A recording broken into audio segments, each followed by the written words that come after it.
तर नमस्कार आपल्या नवीन एका मिनी व्लॉगमध्ये. तर आपली सकाळी सकाळी सुरुवात झालेली आहे. म्हणजे आपल्याला सकाळी भावाने उठवलं आहे आणि बोललं आहे की चल जायचं आहे फुलं जमा करायला. तर काय न विचार करता आपण सकाळी सकाळी 5 वाजता निघालो फुलं जमा करायला.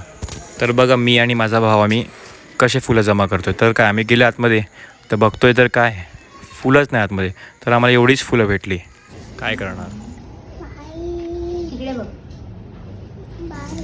तर लागली मला भूक म्हणून जाऊन बघतो आतल्या रूममध्ये काय बनलं आहे. तर काय अजून जेवण रेडी होतं आहे. तर हे मोदक पाहून तर माझ्या तोंडातून पाणी झालं की जेवणावर आपण मारणार ताव. तर मग काय येऊन बघतोय तर झाली आपल्या बाप्पाची पूजा सुरू. तर म्हणून येऊन राहिलं उभा आणि बाप्पाकडे घेतला आशीर्वाद. आणि हे बघा ही कसा आशीर्वाद घेते बाप्पाकडे. तर मग काय दुसऱ्या वाड्यावरच्या लोकांनी फोडले फटाके म्हणून मग काय आम्ही पण कमी आहे का, मग आम्ही पण लावले फटाके. तर मग काय फोडले आपण फटाके आणि राहिलो आपण बाप्पाचे आशीर्वाद घ्यायला.